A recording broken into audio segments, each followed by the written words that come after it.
Welcome to another episode of Honey Horror, all original stories and narrations. Legend has it, if you don't subscribe, you're going to be haunted by a particularly flatulent ghost. Let's get into it. I'm an IT guy, meaning I basically spend every second of my life in front of a computer screen. It also means that I am well aware of literally every single scam, clickbait, and computer virus-inducing action known to man. At least I thought I was. So to give some backstory, I'm a 90s kid. I grew up with computers and subsequently became obsessed with the tech world all around. When it came time to decide what I wanted to do with my life, I opted for a degree in cybersecurity, which may sound pretty boring to most people, but it did feel like a minor superhero role to me. Fast forward 5 years and I've landed a job with a pretty well-known tech company. I won't be providing the name here, for obvious reasons. We'll call them Density.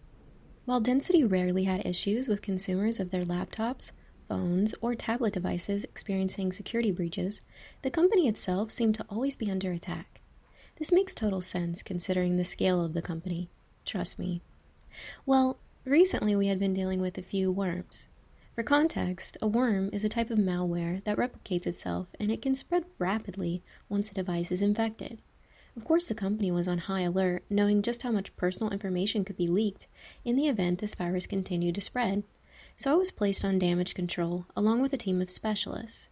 Not to sound cocky, but I had dealt with this before, and after listening to one of the directors explain the issue the company was having, I felt it would be easy to handle. All in all, the work went pretty quickly. I was thoroughly impressed by the other specialists, and quickly became friends with a few of them. We all communicated well, and we ended up making pretty quick work of removing the virus entirely and securing all company devices. By the end of the 3-week process, my colleagues and I stood around as we listened to the director explain the protocol that they were going through to announce the breach to the public, and everything seemed to end on a positive note, minus the idea of the millions of consumers losing their absolute shit over the mere concept of someone accessing their personal data. I mean, who can blame them? But it was all under control, so we left feeling confident and relieved.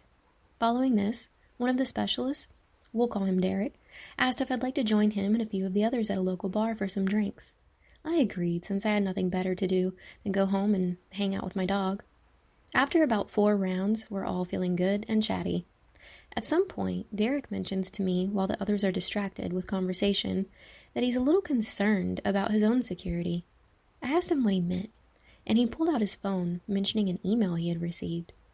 Right on time, one of the younger specialists knocked a drink over, and we all jumped to help clean. Unfortunately, this meant Derek and I were interrupted, but in the hustle and bustle of it all, I didn't really think twice.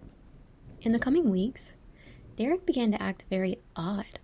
We weren't exactly stationed in the same workspaces, but I now considered him a pal and would pop over to his desk to see if he wanted a coffee or just to shoot the shit. I noticed that his enthusiasm overall, and trust me, he was known for being a very extroverted and excited guy, it started to wane. He rarely left his desk for water or breaks, and when I did visit him, he had developed very dark bags under his eyes. I attempted to ask him to go grab a drink after work one night to see if I could figure out what was going on. After all, maybe he just needed a break and someone to talk to. Derek quickly made up an obvious excuse. Something about needing to take his mom to the doctor? Not sure what that had to do with the 8 p.m. bar visit, but I decided not to pry. As the weeks went on, Derek began to miss work. At first, it was just 1 or 2 days, and our boss kept the team informed in general so we could pick up any tasks. After about a month, we were told that Derek had taken a sick leave. Following the standard, "we wish him well, here are your new assignments" meeting, I went back to my desk feeling particularly unpleasant. I don't really know how to describe the feeling, but it was as if something was just off.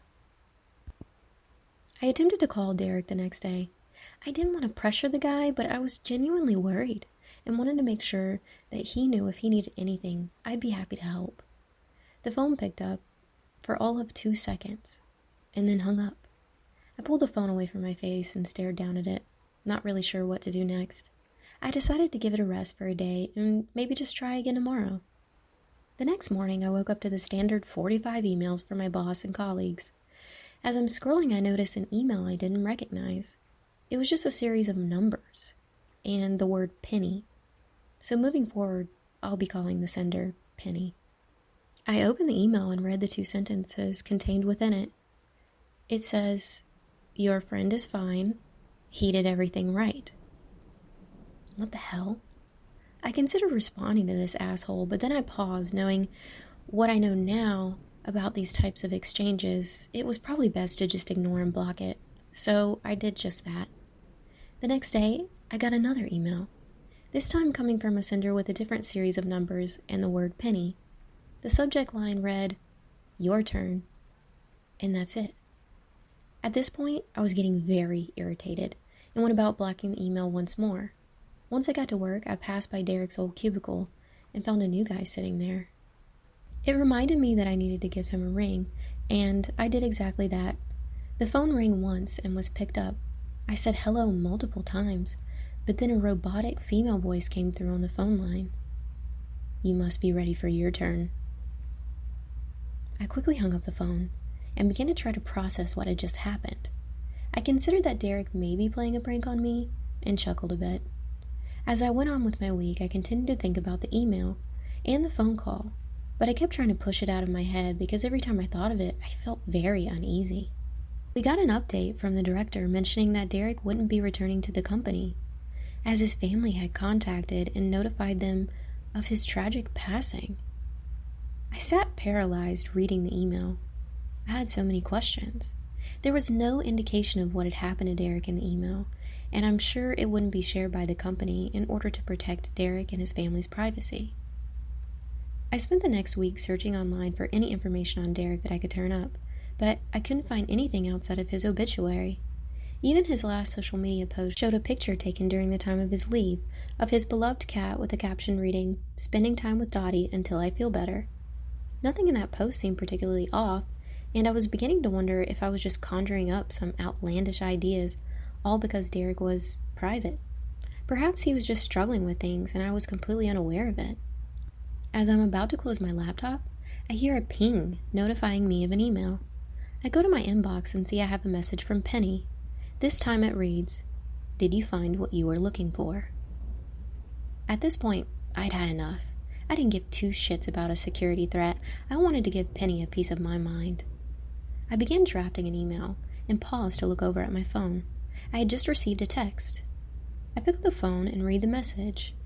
As I do, ice fills my veins. It was from Derek. "Hey, pal." At this point, I assume I've lost my mind. I was so convinced, in fact, that I went back to my company email to confirm that I had received the notice about Derek. After reading it again and again, I sat on the couch staring at the wall. What's happening? I ask myself. Then I hear another ping. I turn to my phone slowly. It's another text from Derek. "It's all a hoax. I need your help sorting it out." I stare at the phone shakily and do the only thing I can think of. I hit the call button. The phone rings once, and I hear Derek's voice on the other line saying, "Hello?" I respond with, "What's going on?" The phone crackles, then the line disconnects. I'm thoroughly confused and freaked out at this point. Should I call the authorities? Should I try calling Derek back? It's apparent that there's something fishy going on, but if Derek really is alive and in danger, I wanted to help. Next thing I know, I get another email notification. It's Penny again. All that was contained in this email was a link, followed by the words, "Tell no one." My heart was beating so loud it felt like a drum beat in my ears. Despite my better judgment, I clicked the link. A small text box opened on my computer, and a cursor appeared, flashing on the screen. I hesitated, and then the words, "It's Derek," were typed out. I paused again. I knew this had to be bullshit, and I just subjected myself to some virus that would probably cause a number of issues in my own life. I just wanted answers. 2 seconds later, the words, "Check your email," show up. And so I go over to my inbox, and in my email, from Penny, is a picture of Derek holding up a tablet with the date and time on it in the picture. He looks fine. Maybe it is him. The text box pings again, and I read, "Here's what I need you to do." Over the next hour or so, Derek goes about explaining all that the company had done to him behind our backs. basically stating that there was some sort of cover-up that had taken place, and once he had found out and suggested that he wanted to report it, they staged his demise. Apparently, he was contacting me so that I could help him expose the company and reconnect him with his family. He told me that if I shared the information with anyone at all, it could risk his life and mine. The task given to me seemed simple enough. Go to work, open an email, download a file, and allow him to do the rest. To be honest, I knew Derek was talented, but I never really pictured him as a hacker of sorts. His whole persona at work just didn't really fit the bill. I stewed over it as I laid in bed that night, and as if on cue, I get a text from Derek stating, "Don't worry, it'll all work out, man." As I walked into work, I felt like everyone's eyes were on me, but I kept my head down and pushed through the morning. I half expected to get a message or email from Derek, aka Penny, asking me why I hadn't opened the file yet, but nothing came through. Finally, around noon, I opened the email. As my heart pounded in my chest, I hovered over the link. My hand was shaking so bad that the cursor bounced around over it. Then I closed my eyes and clicked. I think part of me was expecting some grand event in that very moment, like an explosion or something, and when that didn't come, I breathed a sigh of relief. But nothing in the world could have prepared me for what happened over the following days. By about 3 p.m., the director called us all into the meeting room and told us that due to an internal issue, everyone would be sent home with the exception of the directors and figureheads in the company. Everyone filed out, whispering to one another, wondering what exactly had taken place. A few team members were stopped on the way out. I half expected that I would be one of them, but I slipped out of the door without a second glance from the security or the directors. As I sat down in my car, I finally exhaled. It was as if I hadn't been breathing properly for the last hour. I hear a ping on my phone, and I pick it up to see a text from Derek. "Thanks, man. I'll take it from here." And with that, my phone went black. I tried hitting the power button, plugging it up to the car charger, everything, but nothing worked. It was bricked. Shit, I thought. I sped home and pulled out my laptop. I attempted powering it on and even booting it in safe mode, but it was done. The next day, I went into work. I had no choice and no way of knowing if I was supposed to be there without a way to contact anyone. As I walked in, the place was dead quiet. I searched all over for fellow team members, and I couldn't find a soul until I walked into the meeting room. That's where I found a room filled with investigators, officers, along with many of them company directors and figureheads, many of which were in handcuffs. I stared, frozen in place, when one of the officers walked over to me. She escorts me out while I babble on about how my phone had broken the night before and I wasn't sure if I was supposed to show up for work today. She responded in the most cavalier way. "I would start looking for another job if I were you." I tried to ask for more information, but she wasn't able to release anything, and I was downright terrified that somehow I would be considered a suspect if I kept prying and making a scene. The next few weeks were a blur. I scrambled to find another job, which turned out to be fairly difficult once I listed density as my last place of employment. I monitored the news day in and day out and kept a wary eye on my cell phone. Eventually, reports were released that over a dozen of the company leaders were involved in some sort of underground cult in which they located and brutally tortured hundreds of innocent people. They did so not only to fit their personal belief systems, but to profit off of the videos they would release on the dark web. Over time, I became aware that density was just one portion of a massive network of these cult members. Many of the members would have well-established companies that made a great deal of money. This is where they would source some of their victims, while others were found through underground trading. Only a small portion of the details surrounding all of this were released, but it was enough to make your stomach churn when you would hear that these cult members would keep victims in confined cells for months at a time, systematically hurting them based on requests and donations supplied to them by their own community members.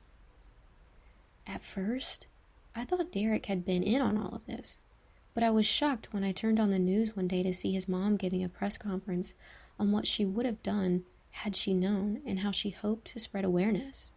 From what I gathered, Derek had been threatened by this group for months while he was still employed at Density.